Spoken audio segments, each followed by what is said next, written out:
Welcome back to my channel.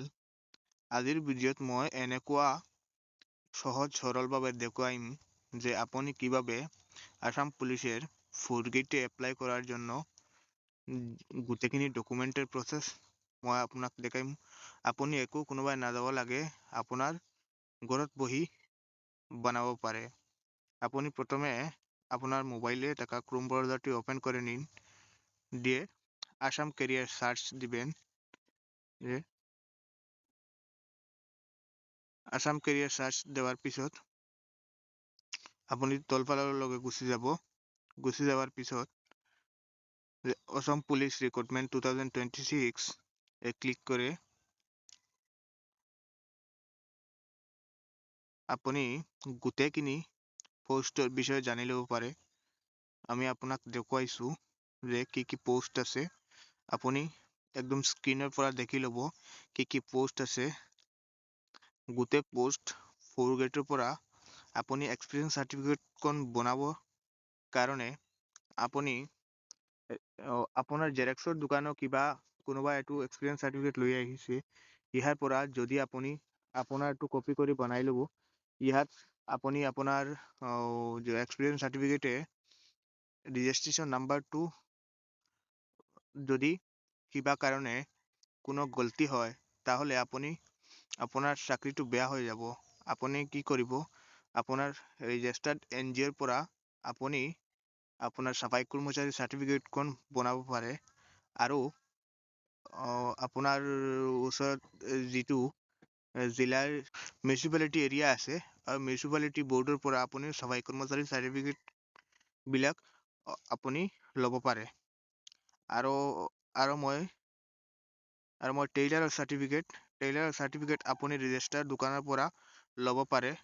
আৰু cook সাৰ্টিফিকেটখন আপুনি কোনো এক ৰেজিষ্টাৰ হোটেলৰ পৰা আনিব পাৰে। আৰু বাৰ্বাৰ সাৰ্টিফিকেটখন ৰেজিস্টাৰ সেলুনেৰ পৰা আনিব পাৰে। আৰু ৰেজিস্টাৰ সেলুন না হয় তাহলে আপুনি তো ITIৰ পৰা ল'ব লাগে। ওয়াটাৰ ক্যাৰিয়াৰ আৰু যিবিলাক পোস্ট আছে দুবিৰ কাৰণে আপুনি ITI লাগিব, নহয় আপুনি ৰেজিষ্টাৰ্ড যিটো আপোনাৰ লণ্ড্ৰীৰ দোকান হয় সেইটো আনিব পাৰিব। আৰু যিবিলাক গোটেইখিনি পোষ্টেৰ 4th গ্ৰেডৰ পৰা যিবিলাক আছে মই আপোনাক স্ক্ৰল ডাউন কৰি দেখুৱাই আছো, আপুনি দেখিব পাৰে। গোটেইখিনি পোষ্টৰ কাৰণে আপুনি গোটেইখিনি পোষ্টৰ বাবে আপুনি সাৰ্টিফিকেট বেলেগ জাগাৰ পৰা ল'ব লাগে। আৰু মই দেখুৱানিৰ পিছত মই এইটো এক্সপিৰিয়েঞ্চ সাৰ্টিফিকেট ডেমো আপোনাক দিম, সেইটো দেখিব পাৰে আপুনি। মই মোৰ ভিডিঅ'ৰ লাষ্টৰ পৰা দেখুৱাইম যে এক্সপিৰিয়েঞ্চ সাৰ্টিফিকেটখন কিদৰে আপুনি বনাব পাৰে। আৰু মাষ্ট হ'ব এমপ্লয়মেণ্ট এক্সচেঞ্জটো আপুনি কৰিব। আৰু এজ লিমিটটো আপুনি দেখিব পাৰে কি আছে, UB আৰু ABৰ কাৰণে কি আছে, আৰু ড্ৰাইভাৰৰ কাৰণে কি আছে। গোটেই পোষ্টখিনি আপুনি দেখিব পাৰে। মোৰ ডেছক্ৰিপশ্যনৰ পৰা আপোনাৰ লিংক থাকিব, ডাইৰেক্ট আপুনি ব্ৰাউজাৰো আহিব পাৰে। মোক দেখুৱাইছো স্ক্ৰল ডাউন কৰি দেখুৱাইছো। OBC আৰু MOBCৰ কাৰণে 3 years এজ ৰিলেক্সন থাকিব, SC কাৰণে 5 year থাকিব, STP কাৰণে 5 year থাকিব, STHৰ কাৰণে 5 year থাকিব। গোটেইখিনি আপুনি কি শিক্ষা থাকিব লাগিব আপোনাৰ এইটো দেখিব পাৰিব।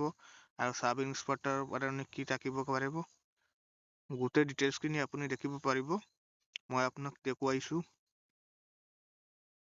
আৰু সাফাই কৰ্মচাৰীৰ বাবে মিনিমাম ক্লাছ 6 হ'লে হ'ব, আৰু 12 থাকিব পাৰিব, 6 to 12। অ'কে, মই দেখুৱাইছো, আপুনি মোৰ লগত। আৰু মই সাফাই কৰ্মচাৰী এডভাৰটাইজমেণ্টখনো দেখুৱাইছো।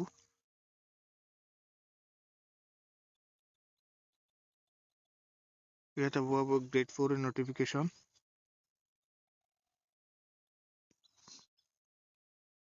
গোটেই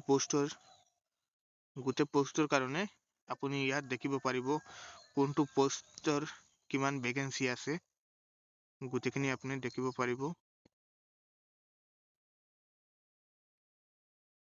মই দেখুৱাইছি, মোৰ লগত থাকক আপুনি।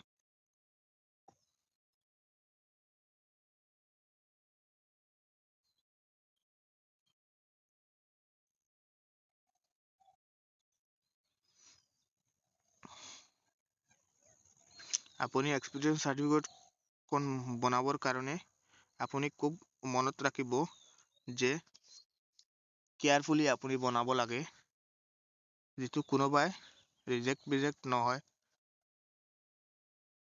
আৰু দোকানৰ পৰা যি দোকানৰ পৰা বনাইব, দোকানৰ দোকানৰ আপোনাৰ ৰেজিষ্ট্ৰেশ্যন বিলাক আছে কি নাই, এইটো আপুনি চেক কৰিব লাগে তাৰ ৰেজিষ্ট্ৰেশ্যন চাৰ্টিফিকেটৰ পৰা।